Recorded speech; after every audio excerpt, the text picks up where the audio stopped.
The Arizona Coyotes just got one more home game in this homestand before they head on the road. Seattle Kraken come into town. We're going to talk about that in today's episode. You're Locked On Coyotes, your daily podcast on the Arizona Coyotes, part of the Locked On Podcast Network. Your team every day.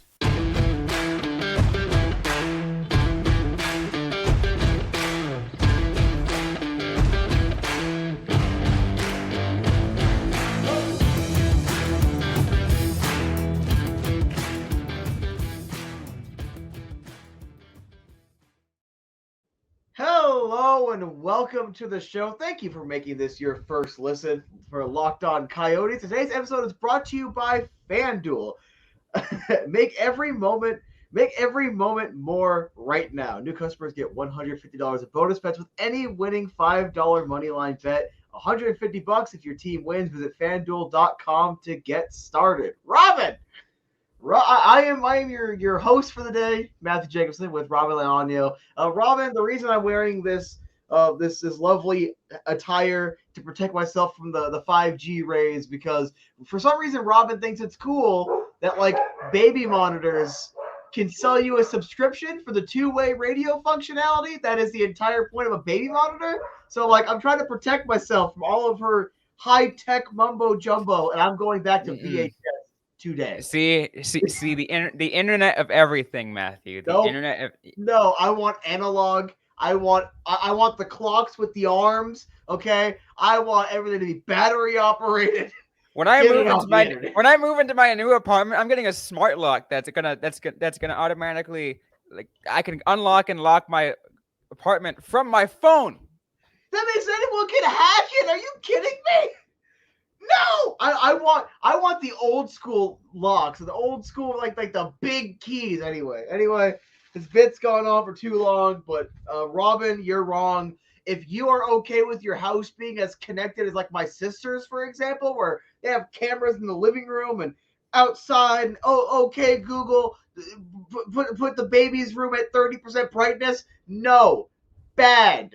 And I kind of hope someone trolls you because that is stupid. That is stupid. I hope when you're sleeping one night, someone's like, and just plays that on loop for like 2 hours. Anyway, that's my bit. Let's reverse the roles right back. Robyn, you're the host. Well, let's get into this show. The Seattle Kraken are coming into town, Matthew. Arizona gets one more home game out of this homestand, and I know, yes, they are technically on the road. Like for one game in Anaheim, but I don't count that because that's Anaheim. It's not even that. I know they lost that one. We might want to. Yeah, no, but it's not even that far. It's not even that far of a freaking trip. It's like 6 hours west. So like it's like a 6-hour drive west. It's like an hour flight. So like I'm gonna be making that drive here soon. At the very end of the month, you're not gonna see me. Yeah. Nope, no more Locked On. What if I die in a car crash on the 10? Sorry, Robyn, no more co-host. I'm in heaven now. I'll get by. Okay, bye. Okay, bye. My gosh darn. Gee, I didn't say okay bye. I said I'll get by. Oh, that's worse. That's worse. You know what's worse? If the Coyotes lose this game. So I figured out, I misread that thing. It doesn't say the Coyotes are 5-5-1. It says they're 4-5-1 in the last 10, which is valid. I'm just too dumb to read. But the Coyotes are 4-5-1 heading into this matchup in the last 10, with Seattle being 4-4-2 in their last 10. And the team stats, if the Coyotes manage to lose this one, I will be a little upsetty spaghetti, minus with the special teams, because the special teams, they're essentially the same team. It's very comparable, just like with Winnipeg. So, Coyotes, 24% of the power play, that's 10th. Seattle, 25.7%, that's 8th. Penalty kill, the Coyotes, 71.8%, that's 25th. Seattle, 72.7%, 24th. So they're only one spot higher. Face-off percentages, pretty much the exact same. Seattle's 19th, Coyotes are 22nd. But goals for and goals against per game. As long as they keep this trend up, they should be fine here. The Coyotes, 3.27. That's 13th overall in the NHL. Seattle, 2.58. It's 27th. They had a lot of trouble a lot of struggle scoring early on, so that could still be a little skewed. I Just mean, keep that you in the can back of your mind. you can also take a look at based off the games that they've been playing, the goal differential between the two teams. The Kraken are right now posting a -11 goal differential, while the Mm-hmm. Coyotes are posting a +5. Yeah, it's still a positive, but the only problem is that uh, the third period. I think I was talking to Heater today, and I think the goal differential is somewhere around like almost negative double digits in the third period. And then goals against per game, Coyotes are 10th, surrendering 2.91, so they're probably going to keep Seattle right around that 2 goal mark. Seattle 3.42, that's 21st. So right now, if you just look at the numbers, both these teams are going to score a power play goal, and it's going to be a 3-2 finish for the Coyotes. But that's just a couple of basic team stats. That's not every little tiny thing. Oh yeah, no, like these are just like overview. There could be a bunch of other things that are a part of it, but and then I think that's you know that's the thing about hockey, right? It's a dumb sport. It is dumb. You don't understand how it might work. It could, like heck, like things might look one way, but it could be a complete. So it's funny you say that as a Sharks fan because your team literally justified me on here playing EA NHL on Pro, blowing everyone out 10-2 every night. That's a realistic score now. That is You had to bring that 110% up. realistic. You had to bring up my childhood team. Yes, What? I did. I did have to do that because you will not control me. I am the agent of chaos on this show. And everyone knows I won't fire you, but Yeah, for now. The only reason you haven't fired me yet is because for some reason people watch me. That's it. The second they stop watching is the second I'm out of here. sure. Anyways, what are you going to be paying attention to? We'll get to keys to the game a little bit later, but what are some of the things you'll be paying attention to the most between these two teams? I feel like I can just copy and paste what I said about Winnipeg to an extent, but it should just be the Coyotes' good power play going up against a not so good penalty kill. Their penalty kill is also not so very good, so you're having a few teams back to back that don't have very good penalty kills. So they have to step up on the penalty kill, limit the amount of penalties they're taken, and whatever lead they get out to in the first or second period, they have to maintain it. They have to actually keep that drive and that motor. And if you tune in to the bonus episode going up today, we'll have a quote from Andre Tournier about about what's been going on with the team and how to finish a little better. But that is for a little bit later today. I'm getting good at the horizontal teasing. There you go. But we're going to continue talking about the Coyotes versus Kraken as they're set to face off tonight at the Mullet Arena. We'll get to that in just a little bit, but first, quick word from our sponsors on today's show.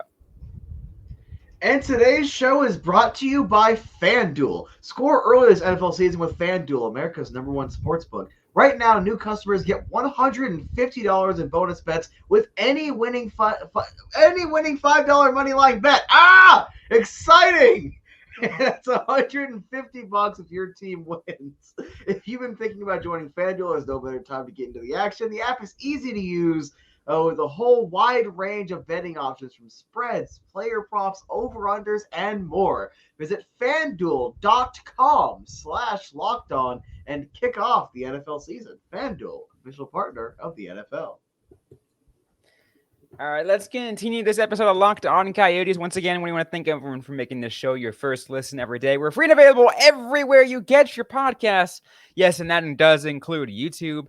We're also found on the SiriusXM radio app. And if you want to listen ad-free, you can listen ad-free on Amazon Music. Let's keep talking, Matthew, as the Coyotes are set to go against the Kraken. We got our 3 keys to the game. The most important 3 keys for the Coyotes to beat the Kraken tonight. Number 1 has to be play a full 60. It is so cliche. It is overused. I guarantee you when I just said that, you rolled your eyes, whoever's listening. But it's that simple. this team would have at least 2 more wins. You have the Winnipeg game and the LA game at home if they would have played a full 60. So you have to play the full 60, but also, again, I want to give a lot of credit to Bob Hehouse here for pointing this out a little more so in the third period. They have to learn to close out games. They are struggling to do that, and obviously it goes hand in hand with the inability to play with a lead, but they have to close out, strong finish. And I also noticed that they're a little lacking in the hits department. So let's just say be a little more physical. Maybe they're getting a little bit away from their normal physical game. That could be one of the reasons why they're having trouble finishing them out. Maybe get back to that a little bit because a lot of things are working, but some other things really aren't. So, and I guess, in a and I guess it's kind of like a double, I guess in somewhat of a double whammy is play a full game, you know, and also back to the basics, right? Just back to what you were good at, what you were built to do as a team.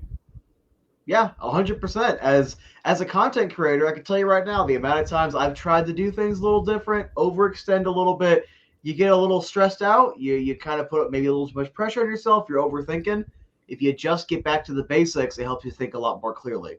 Guarantee that applies to hockey. Guarantee it applies to anything else in the world. And again, it's not saying that, going skill based is the wrong thing to do for this team, but there comes a time and place in which skill works and when physicality works. If physicality is working for the team, use that. If you want to implement skill, that's fine. I'm completely okay with that, but just you at the very least right now, just got to get back to what you were good at. Yeah, just simplify. And again, we're not saying hit everything that moves because a lot of the teams that hit the opponent don't end up winning because a lot of the times you're spending more time with the puck, not on your stick. So what is it? Is equilibrium? Is that the term when the supply and demand meet or whatever? You got to find the balance. You got to find the nice middle ground. And play a full 60, get back to the basics, and hit some people. No,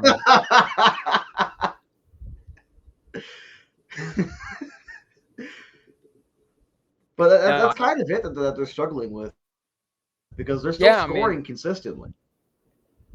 Yeah, they are. I mean, again, as we mentioned in the first segment, they've got a positive goal differential. Even even as you mentioned, third period has got a poor differential. But if they have an overall positive differential, that means they're doing some things right in the goal scoring department. And that's not the issue. It's just everything else and just playing a full 200-foot game. There we go. That's the term I was looking for earlier. How many more? Wait, I got it. All right. Keys to the game. All right. You gotta stay out of the box. You gotta get pucks deep, get pucks to the net, and win some hockey games. You gotta have 4 lines banging. Gotta have 4 lines banging all night long. You just gotta stay have all the boys involved. You can't win staying in the box all night. Sometimes you just gotta stay. Get out of the box. Get all the boys involved. So and everyone, and sometimes someone's got to wear it on their shoulder. It's usually the coach, but what was the one? It was like as the dollar store brain or something. Good stuff. It's good stuff. You know what? As soon as these 2 episodes are done, I am going to watch those before I go to bed tonight. That's valid. That is valid. I need to just buy the DVDs for that show so I can just catch up because I'm not paying for Hulu. I'll pay for a box set. All right, so our 3 keys are all cliches. They're all cliches. Okay, here are the 3 keys. When you make the graphic and tweet it out tomorrow, literally, get pucks deep, get pucks to the net, win hockey games.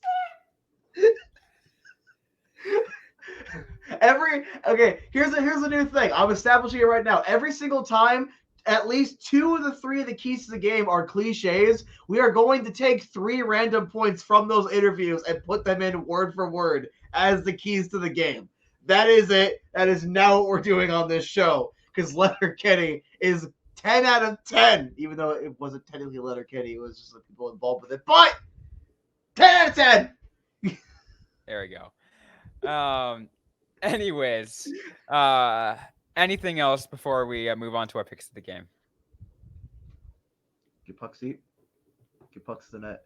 And win some hockey games. Yeah, I mean, no wiser words couldn't have been said. Anyways, we're going to get back to this preview episode. Arizona Coyotes versus Seattle Kraken tonight at the Mullet Arena. We're going to get to our picks of the game coming up in just a sec. But first, a quick word from our sponsors on today's show. And today's episode is brought to you by Sleeper. A new NHL season brings all sorts of possibilities. Clayton Keller could score 50 goals. The Arizona Coyotes could hoist the Stanley Cup for all we know. Who knows? Things have been weirder. And if you could win, and you can win big by playing daily fantasy hockey on Sleeper, the official daily fantasy app of Locked On NHL Network. Sleeper is our #1 choice for daily fantasy sports, especially daily fantasy hockey, because with Sleeper, you can win 100 times your cash in daily fantasy hockey contests. All you got to do is pick which players you think are going to win this week to win 100 times your money. You can play alongside your friends and play not just hockey, but NFL, NBA, MLB, college football, all in a group. Talk amongst your friends or with other fans of those sports. Entries can be made in under a minute. All you got to do, once again, is pick whether or not players like Logan Cooley or Clayton Keller will record more or less than their Sleeper projections for things like goals, assists, plus, minus, or more in a given game. To win 100 times your bet on Sleeper, all you need to do is correctly predict the outcome of 8 player stats. You heard me, Coyotes fans. You could win 100 times your money by playing daily fantasy hockey Sleeper. So start paying attention and nail your picks so you can start winning big. Use the promo code LOCKEDONNHL and you get up to $100 match on your first deposit. Terms and conditions apply. Once again, that's LOCKEDONNHL. See Sleeper terms of use for details and locational availability. All right, Matthew. Now it's time for our FanDuel picks of the game. If you got to go to the FanDuel app, sportsbook app, and find out what the odds are for the game. As the Arizona Coyotes are 1.5 favorites at plus 198 with a minus 115 on the money line. Seattle Kraken's also on the minus 104 on the money line. So they're kind of like, the trends are kind of going in both directions in some ways. It could be close to a relatively even game with the total points at 6.5. If Seattle, you know what? Let me call my shot. Let's go for it. I'm used to making big statements on this show. If Seattle's going to make the playoffs this year, they're going to beat the Coyotes 6-2. If Seattle is not making the playoffs this year, the Coyotes are going to win 4-2. So it's still going to be under 6.5 goals. Why not? Sure. No, that's fine. The one Seattle fan watching us just like threw something at their keyboard. What do you mean? I have to beat them 6-2 to make the playoffs? Yeah, no, I just don't think that's gonna happen. I can see this game kind of going down to the wire, kind of going down to the final, minute of the game. I could see the Coyotes winning this one 4-2. That fourth goal being the empty netter. Mm-hmm. Is it because they're going to get pucks deep? Yeah, they're going to get pucks in the net. And they're going to win some hockey games. That's fun. Works for me. I've been ridiculously accurate with my bonus props and your anytime goal scorers. I am going to challenge you, Matthew. You're gonna challenge me. Yes, instead of anytime goal scorer, pick your first goal scorer. Oh, poop. Nick Schmaltz. I feel like he scores first a lot. Nick Schmaltz, first goal scorer of the game, odds at plus 1,300. Okay, but I know he only has, I think, 4 or 5 goals, but I feel like he scores first a lot, like when he does score. That's a safe one. It's got the third highest odds to do it. So like that's just the only name that seems logical to me. Because sometimes Clayton Keller has a passing night. Sometimes Clayton Keller has a really good shooting night. Sometimes Clayton Keller just can't beat the goalie because the goalie's playing really well. So it's like I feel like Schmaltzy's the one that pokes him in more. that's fair. No, I'm with you. I'm with you on that. That's not a criticism of Keller, by the way. It's not. It's literally just it's a thing I noticed. There's also a prop bet on here. Player to score 2+ goals. Nobody. No one scoring 2+, but Logan Cooley's getting 2 assists. There you go. I like that. I like that pick. And Ingie's in the net tomorrow. What's the over/under on him stopping 32 shots? I don't think we got that. No. Strong FanDuel. I thought I could bet anything I wanted on your app. Well, we don't have it's sponsoring us. It's not up at this time, but there tends to be a lot of those a lot of those availabilities though. You just be sure to check out FanDuel on your own time once you're done listening to these episodes. You know, I wanna check something out actually now that I said that, because that's just a feeling that I have, because I feel like every single time I see him in the net, there's at least 33 some odd shots. Let's look at it real quick at Connor Ingram's total games this season, every game log. Let's see. Minus LA, that doesn't count because he played less than 15 minutes. He faced 28, 26, 30, and 30. They're actually playing better in front of him this year. Huh. Maybe I still have PTSD from last year. 32 saves this game. I'll stick to my guns. Nice. I think I'm just going to start trying to get more and more outlandish with my predictions, because if I still keep correctly picking all these betting things, people are probably going to actually start listening to me. I don't want that liability.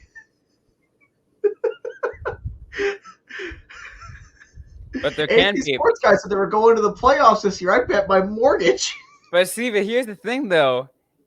You're not calling it locks. It's just prediction. It's just, But like, have you noticed how like I'm not 100%. I am not 100% this year. But have you noticed how like stupid accurate I've been so far? I mean, we've both been pretty good. I mean, I think it's just because we cover the team, so we're so used to it.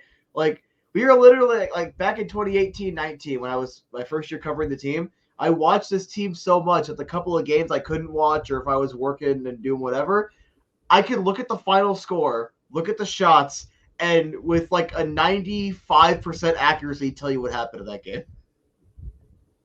Yeah, that's about right. Anyways, any final thoughts before we close things off? Fuck's the net. With Mocking Games. Thanks, Pat.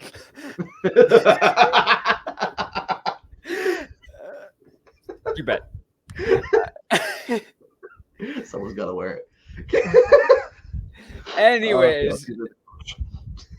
Anyways, that's it for today's episode of the Locked On Coyotes podcast. If you like what you heard, don't forget to leave a review, like, comment, subscribe if you have yet to already. We're available everywhere you get your podcasts, including on YouTube, the Sirius XM radio app, and ad-free on Amazon Music. Don't forget to interact with us on social media. We're on Facebook, facebook.com/LockedOnCoyotes, and on X at @LO_Coyotes. I'm personally at Robyn_Laniel. Matthew Jacobson is back on X, back at the AZ Sports Guy. You can follow him, interact with us, ask a question you might have. We might answer right back on a future episode of the Locked On Coyotes podcast. Thanks again, everyone, for listening to today's episode. Hope you guys are staying safe out there. Hope you guys are staying healthy. And don't forget to howl on.